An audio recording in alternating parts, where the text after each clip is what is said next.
All right, listener name.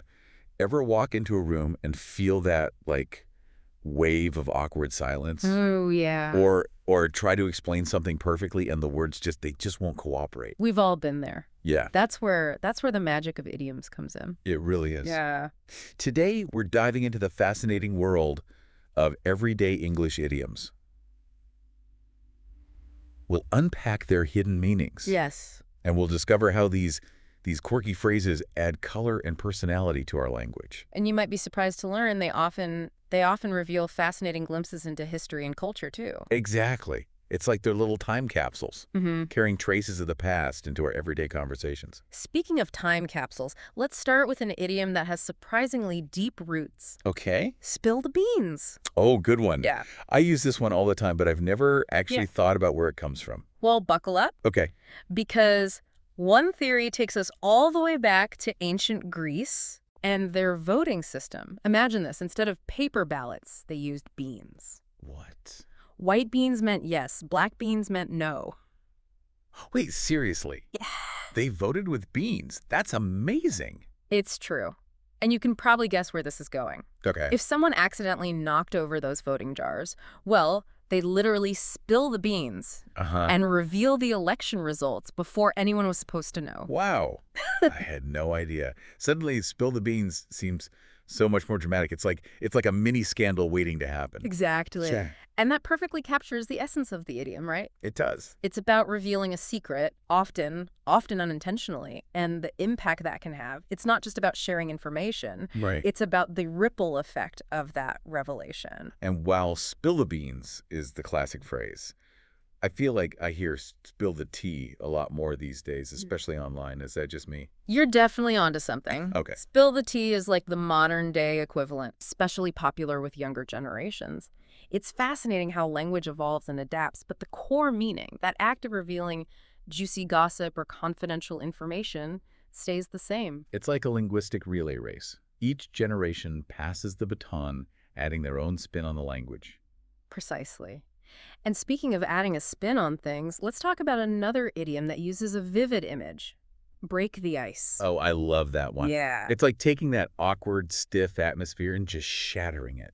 Just like breaking through a sheet of ice. Exactly. It's all about that initial effort to lighten the mood, to make things feel a bit less formal and more comfortable. We see this need to break the ice in all sorts of social situations. Totally. Like walking into a party where you don't know anyone, Yeah. or starting a conversation with someone new at a work event. It's about creating that initial opening for communication, that shared space where conversation can flow. Absolutely. And I think it's interesting how break the ice connects to a deeper human need for connection. Mm-hmm. We don't want to be isolated. Wow. We want to connect. We want to relate. And sometimes that takes a little bit of effort, a little bit of ice breaking. You've hit the nail on the head. Oh, another idiom.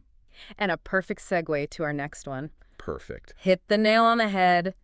No hammers required for this one, thankfully. Though it does make you think of that satisfying, like, thwack when you get it just right, you know? Absolutely. And that sense of satisfaction is key to understanding this idiom. It's about expressing accuracy, precision, a shared understanding. Like you've not just understood the point. Right. You've nailed it perfectly in place. Yeah, and you know what?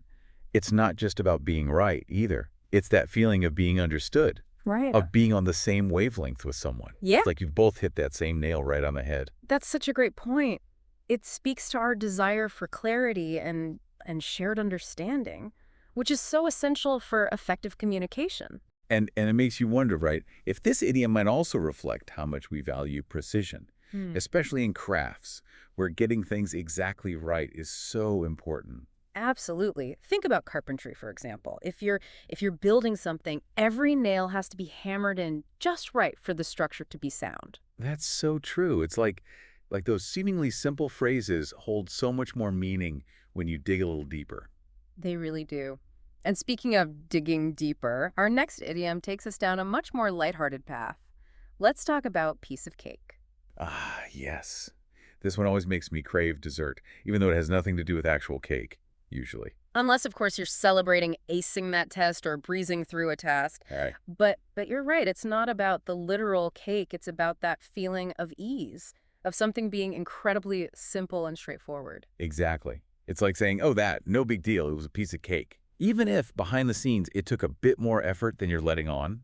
Exactly. It injects that casual confidence into our language, downplaying difficulty without dismissing it entirely. And it can be a really encouraging phrase, too. Like, if someone's feeling overwhelmed, you can tell them, don't worry, you'll get there.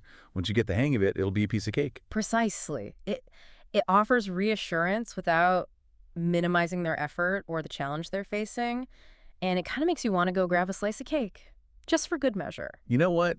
I think we've earned it after this deep dive. Huh? But before we indulge, I'm curious. You mentioned earlier how these idioms are like little time capsules. Yeah. Do we have any idea where the phrase piece of cake originated? You know, it's funny you should ask that. Yeah. The exact origins are a bit murky, Yeah. which is often the case with idioms. They kind of evolve organically through time. But one theory suggests it might be linked to a 19th century tradition where cake was awarded as a prize in certain competitions or games. Oh, interesting. So it wasn't just about the cake itself. Right. It was about the accomplishment of winning it. Exactly. It represented a victory achieved with relative ease, which aligns perfectly with how we use piece of cake today to describe something easily accomplished. I love that. It's like these little phrases Mm. contain these hidden histories, Mhm. these stories waiting to be uncovered. Absolutely. And it makes you realize that language isn't static. It's constantly evolving, adapting, and carrying these echoes of the past into our present-day conversations. And speaking of echoes of the past, we've talked about ancient Greece, 19th century traditions.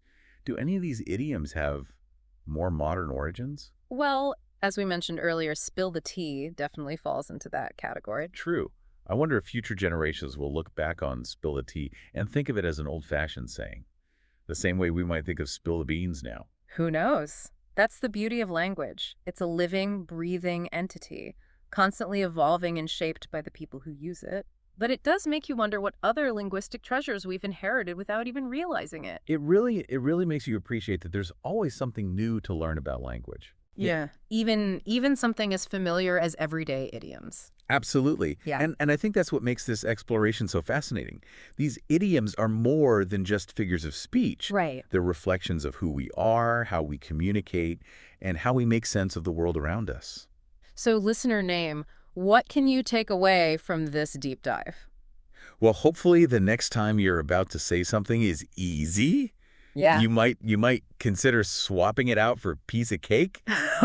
Or if you're walking into a room full of strangers, remember to break the ice with a friendly greeting. Or a conversation starter. And hey, if you happen to know a good secret, feel free to spill the tea. Yes. Just be mindful of who you're sharing it with. Exactly. Because language is all about making connections, Mm-hmm. sharing stories, expressing ourselves in ways that are both meaningful and memorable.